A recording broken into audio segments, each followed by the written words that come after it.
vamos abrir agora para as perguntas. Queria chamar o Flávio Taioli, que também é representante aqui da Perspective da Navy no Brasil, para compor aqui.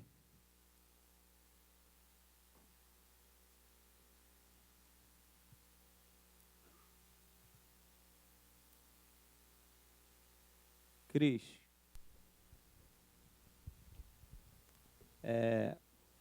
Pergunta que eu queria fazer é sobre gerenciamento de risco na cadeia de suprimentos. Tem uma pesquisa que mostra que uma das principais cobranças que os CEOs fazem para os CPOs atualmente é ter um modelo de gerenciamento de risco na cadeia de suprimentos robusto. E é difícil equilibrar isso com todas as outras necessidades que o procurement tem que trazer, principalmente a questão do saving, né?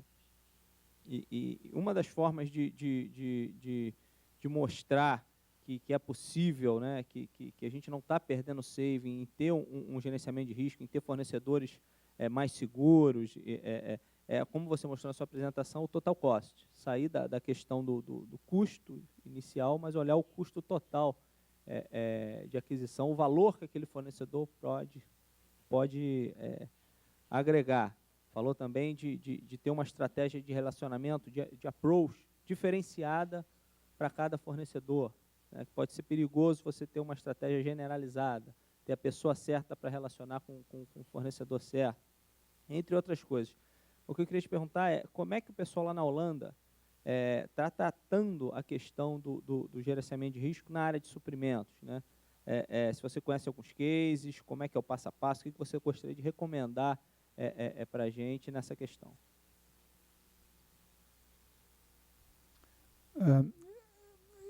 Yes, there are some examples. Now I hear Portuguese through that. That's difficult. In fact, we also faced the problem that when the organization is busy in a certain area of industry, they are not the only one. It's running or stand still. That means that if we had a problem with getting material, our colleagues had. And in fact, that's the same. And what we did was, and I'll say it in a little bit strange way, we tried to become friends with our suppliers. So good friends that we were the first where they are delivering to, instead of our competitors. And friends do you become when you are honest, and honest in what you want to achieve. If you say we want the best product, and we want the quickest delivery time, and we want the lowest price, and we want, the supplier doesn't take you serious. So you need a serious relationship with your suppliers to reduce that risk, and you need the right procurement man on that job. If you put a shark on that, it's gone. You need a relation manager in this relation with the suppliers. So it's not only doing the job itself, you have to prepare yourself for the future that this will happen. You will have problems in near future here that material is not there. Perhaps it's there, but not enough. So you have to be the one who gets the material. And you need a relationship with your supplier.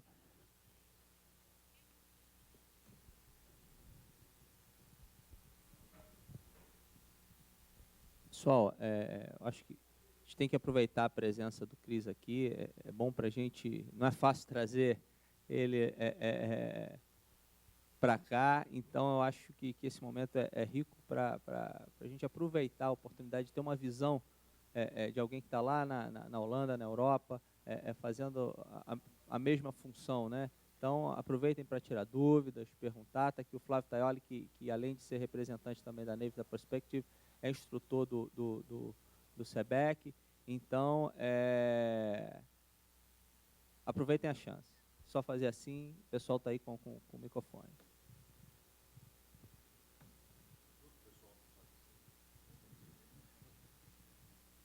Cris, você falou de ferramentas, de processos, de formação de pessoas, mas em toda essa organização, um elemento importante é um time multidisciplinar com um objetivo comum.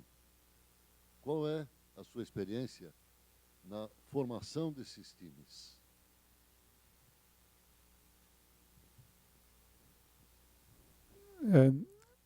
Procurement people are difficult people. I can say that as a technical engineer and 30 years experience. But they are human beings. And what we found out that when we started, and we started in the MTech organization because that's the longest experience I have, we started in a meeting with procurement managers of different business units of the same company. It was the same goal to achieve. And when we said, well, we have to share information because it's in our own organization, he said, well, yeah, that's okay. Well, we can share information. And he said, what's your information? I said, well, this is mine information. And the other one said, well, mine are better. That was the only result of the discussion we started. And the ridiculous thing was that the man who said, we have better, made a telephone call to his supplier. What the hell he was thinking that his colleague had a better condition than he had. And that made it very, very difficult to start.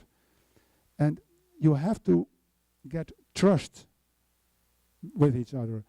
And that starts with the management. The management has to support the knowledge to be shared.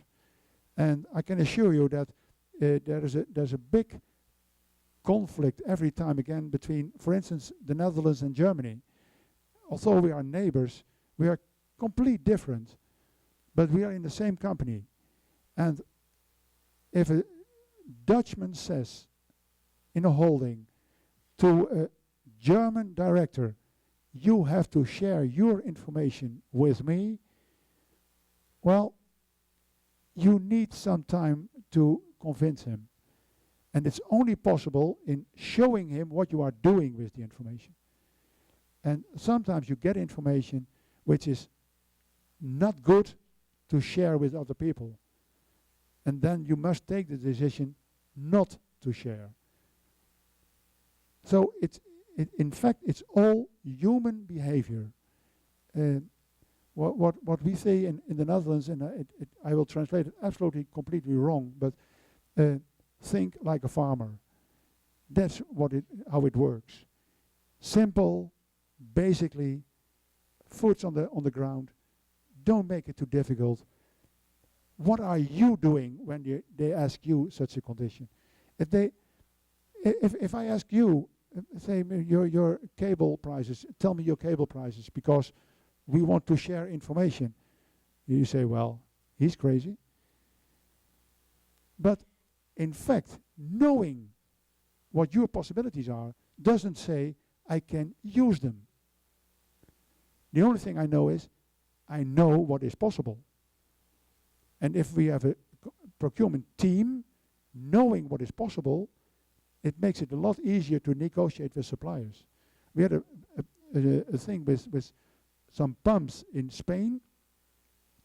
There was a Spanish supplier prescribed by the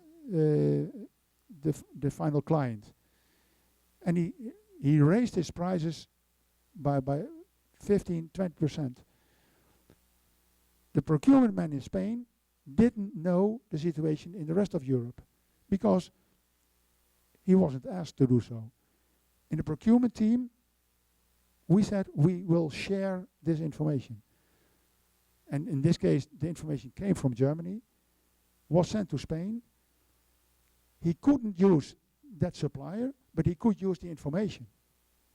So he could use it as a pressure on his own supplier. So if, in my opinion, say 75% of all the problems we raise in doing business together can be solved by being a human being. That's where it's all about. Understanding what everybody's thinking, and then you can act like that.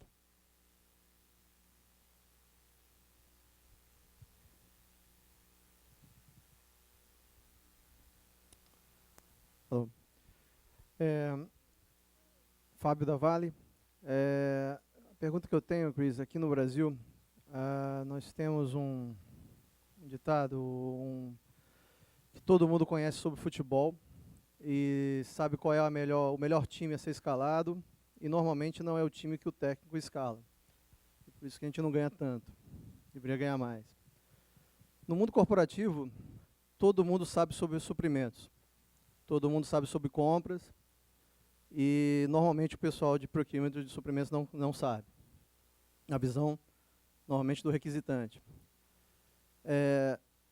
Como manter a segregação de função, o requisitante especificando e pedindo as suas necessidades, suprimentos fazendo o seu papel, e fazer com que o requisitante ele fique satisfeito com os suprimentos. E se você tiver algum exemplo de sucesso ou insucesso, é bem-vindo.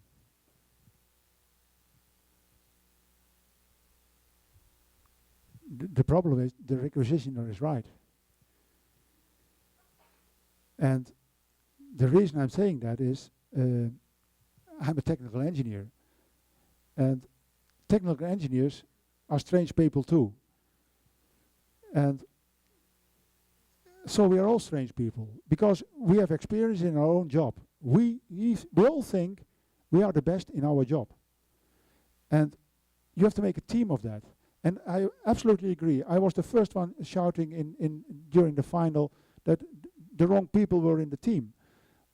But I was not responsible. And that's easy talking. What we have to do as procurement is make clear that we can only add value when we have the right information.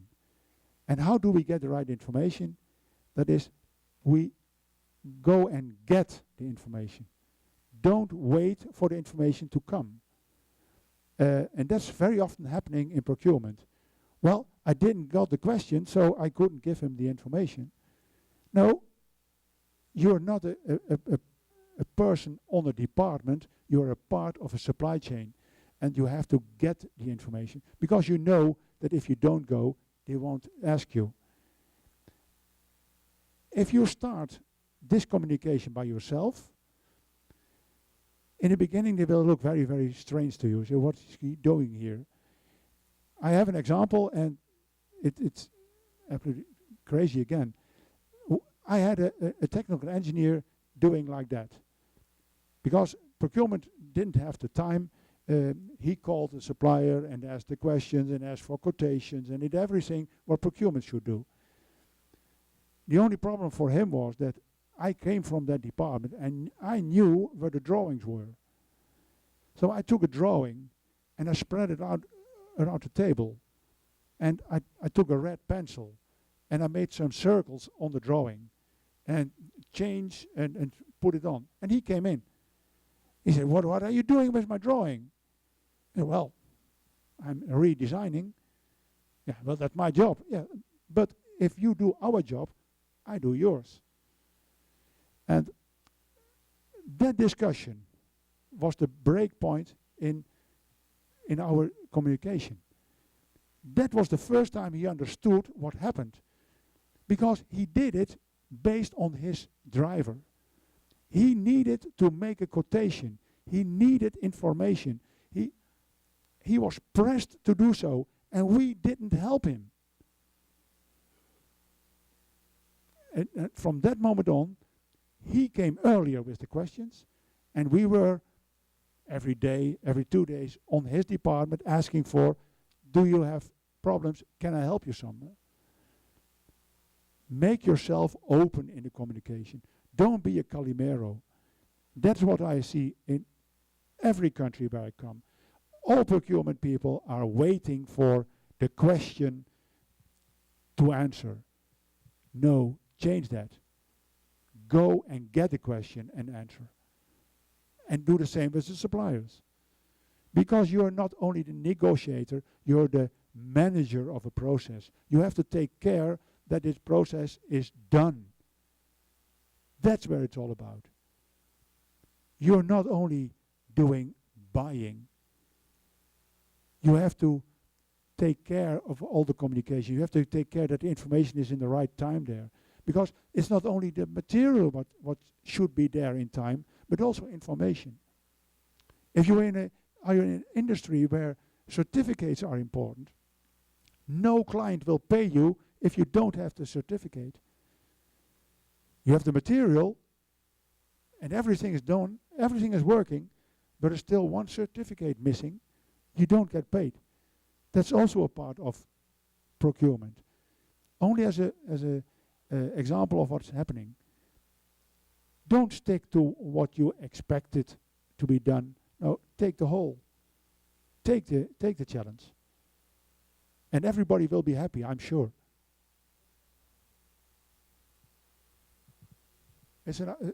Well, Eu tenho uma outra, Cris, que é quando você compara o profissional de compras, de suprimentos da Holanda com profissionais de outras áreas da empresa na Holanda, financeiro, marketing, qualquer outra área, quais são os pontos fortes e os pontos fracos que você vê no profissional de suprimentos de lá, do europeu, em comparação a outras áreas?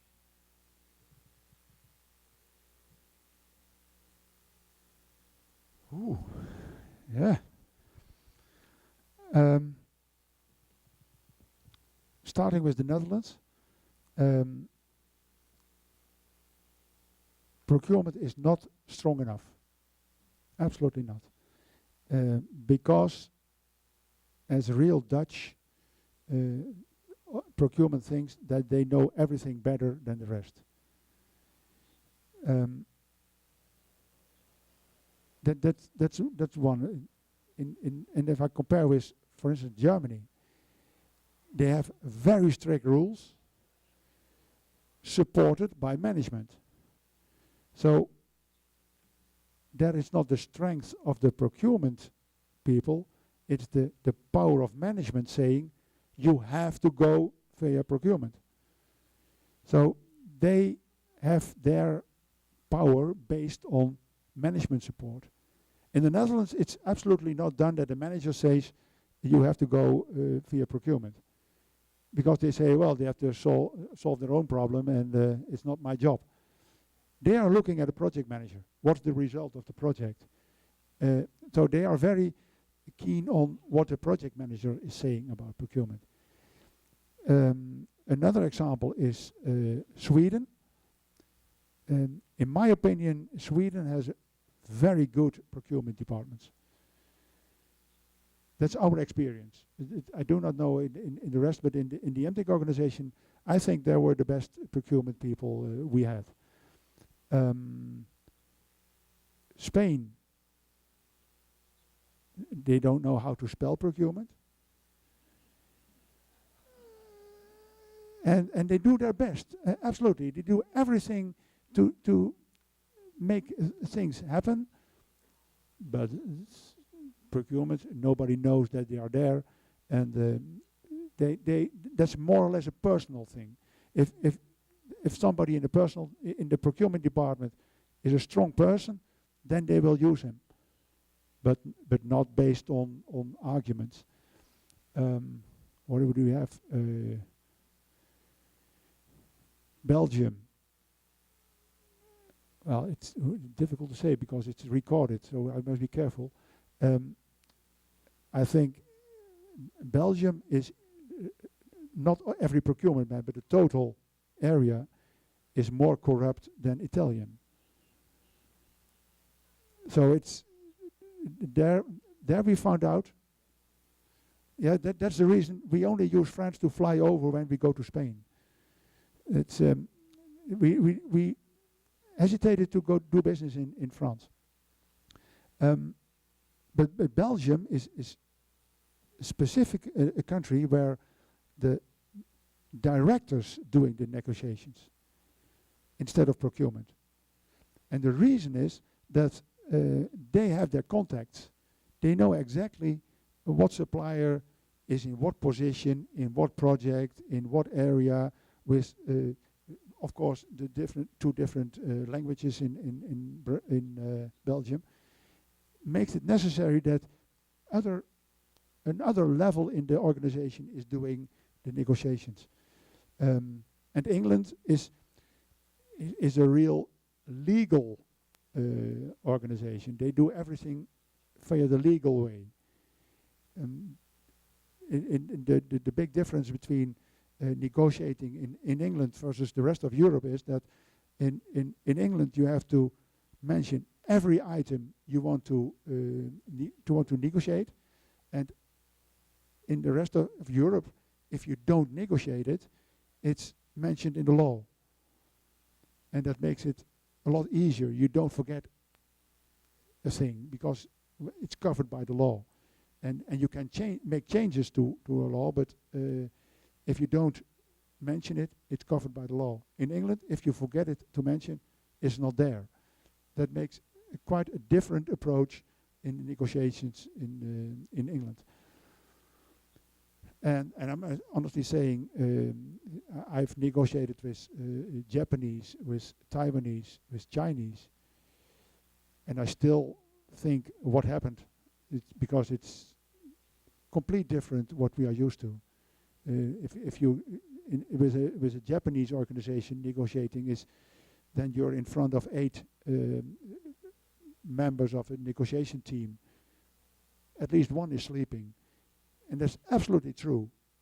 He's sleeping. One is the boss, and he says nothing at all. And at the end, you have to shake hands with the boss.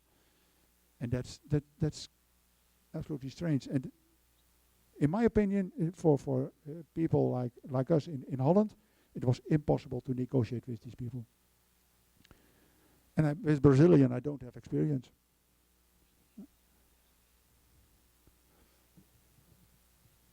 A próxima pergunta era essa, se tinha alguma perdão. A próxima pergunta era essa, se vocês tinham uma visão formada, qual é a visão que vocês têm, ou que a Europa em geral tem, do profissional de compras no Brasil, né? Se tem essa visão formada, se não tem, como é que você sai hoje aqui com essa visão formada?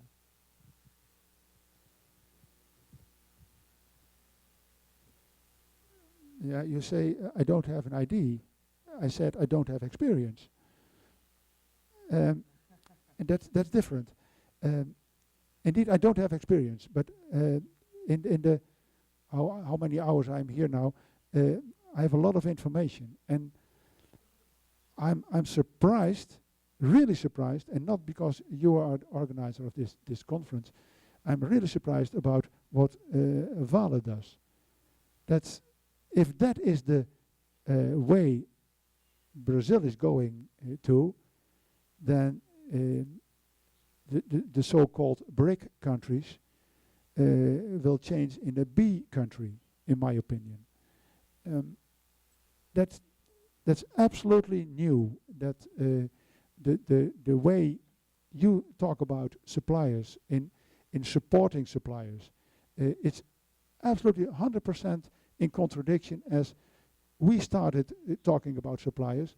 As I said, the supplier is there to be killed, and your idea, much more favorite to me, is no, you need a supplier. And if you are able to, in my opinion, use the presentation I did, the tools in coming to a relationship with your suppliers, you will be successful, for me, say, like hell. That absolutely, there's no doubt. The only thing is, it's almost too good to be true, as I said before. And the problem with such a thing is that if it's good to be true, it is very often like that. And you have to put a lot of energy in keeping this process going on. And don't be disturbed by people saying, well, nice, but did you think about that and did you think about that? Of course, there's always a lot of things possible to bring against a proposal. But the idea is fantastic. And therefore, a big compliment for that. But you all have to do that.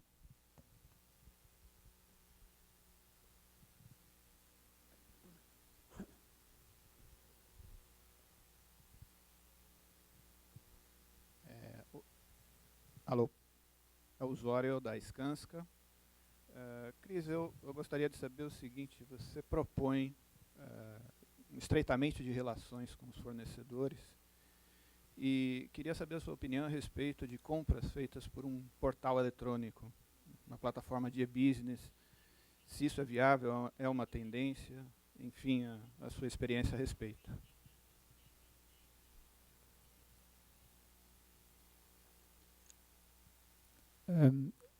E-procurement, of course, is used, but it's in fact used only in the logistic area, and it's a result of a negotiation.